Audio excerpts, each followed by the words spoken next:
മലയാള സിനിമയ്ക്ക് ഈ വർഷം പ്രേക്ഷകരുടെ മുന്നിലേക്ക് നീക്കിവെക്കാൻ കഴിയുന്ന ഏറ്റവും പുതിയ ചിത്രമാണ് കളങ്കാവൽ. പ്രതിനായകനായി മമ്മൂട്ടി എത്തുന്നു എന്നതാണ് ചിത്രത്തിന്റെ ഹൈലൈറ്റ്. ക്രൈം ഡ്രാമ ഗണത്തിൽപ്പെടുന്ന ചിത്രത്തിൽ മമ്മൂട്ടിയുടെ പെർഫോമൻസ് ആണ് ഹൈലൈറ്റ്. വെള്ളിയാഴ്ച തിയേറ്ററുകളിലെത്തിയ ചിത്രത്തിന് മികച്ച പ്രതികരണമാണ് പ്രേക്ഷകർ നൽകുന്നത്. ഇപ്പോഴിതാ ചിത്രത്തിന്റെ റിലീസിന് പിന്നാലെ ആദ്യ പ്രതികരണവുമായി എത്തിയിരിക്കുകയാണ് മമ്മൂട്ടി.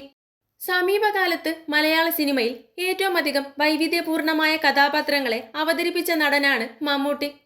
അദ്ദേഹത്തിന്റെ സ്വന്തം ബാനറായ മമ്മൂട്ടി കമ്പനിയിലൂടെ എത്തിയ ചിത്രങ്ങളെല്ലാം ഒന്നിനൊന്ന് വ്യത്യസ്തം. താൻ സ്വീകരിക്കുന്ന വ്യത്യസ്തതകളെ സ്വീകരിക്കുന്ന പ്രേക്ഷകർക്ക് നന്ദി പറഞ്ഞുകൊണ്ടുള്ളതാണ് അദ്ദേഹത്തിന്റെ സോഷ്യൽ മീഡിയ പോസ്റ്റ്. അങ്ങേയറ്റം ആവേശം പകരുന്ന 2 ദിവസങ്ങളാണ് കടന്നുപോയത്. റിലീസ് ദിനം മുതൽ കളങ്കാവലിന് ലഭിക്കുന്ന പ്രതികരണങ്ങൾ എന്നെ ശരിക്കും ത്രസിപ്പിക്കുന്നു. എന്റെ തെരഞ്ഞെടുപ്പുകളിൽ അർപ്പിക്കുന്ന വിശ്വാസത്തിന് നിങ്ങൾക്ക് നന്ദി എന്നാണ് മമ്മൂട്ടി കുറിച്ചത്. അതേസമയം ആകർഷിക്കുന്ന പല ഘടകങ്ങൾ കാരണം പ്രഖ്യാപന സമയം മുതൽ പ്രേക്ഷക ശ്രദ്ധ നേടിയ പ്രൊജക്റ്റായിരുന്നു കളങ്കാവൽ. മമ്മൂട്ടിയും വിനായകനും കേന്ദ്ര കഥാപാത്രങ്ങളാവുന്നു എന്നതായിരുന്നു ചിത്രത്തിന്റെ പ്രധാന ഹൈലൈറ്റ്. മമ്മൂട്ടി പ്രതിനായകനാണെന്ന് പിന്നാലെ റിപ്പോർട്ടുകളെത്തി. ഇതും പ്രേക്ഷകരെ ആവേശപ്പെടുത്തിയ ഘടകമാണ്. റിലീസിനോടടുത്ത് നടത്തിയ ലോഞ്ചിലാണ് മമ്മൂട്ടി ഇക്കാര്യം സ്ഥിരീകരിച്ചത്. മമ്മൂട്ടി കമ്പനി സമീപകാലത്ത് ഏറ്റവും മികച്ച രീതിയിൽ പ്രൊമോഷൻ നടത്തിയ ചിത്രം കൂടിയാണ് ഇത്.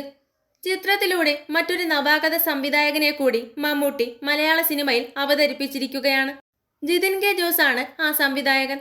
ദുൽഖർ സൽമാൻ നായകനായെത്തിയ സൂപ്പർ ഹിറ്റ് ചിത്രം കുറുപ്പിന്റെ കഥ ഒരുക്കിയ ജിതിൻ കെ ജോസിന്റെ സംവിധായകനായുള്ള അരങ്ങേറ്റമാണ് കളങ്കാവൽ. റിലീസ് ദിനം നേടിയതിനേക്കാൾ കളക്ഷനാണ് ചിത്രം 2ാം ദിനം നേടിയത്. ഞായറാഴ്ചയും മികച്ച ബുക്കിംഗ് ആണ് റിലീസ് ചെയ്ത മാർക്കറ്റുകളിലെല്ലാം ചിത്രത്തിന് ലഭിക്കുന്നത്.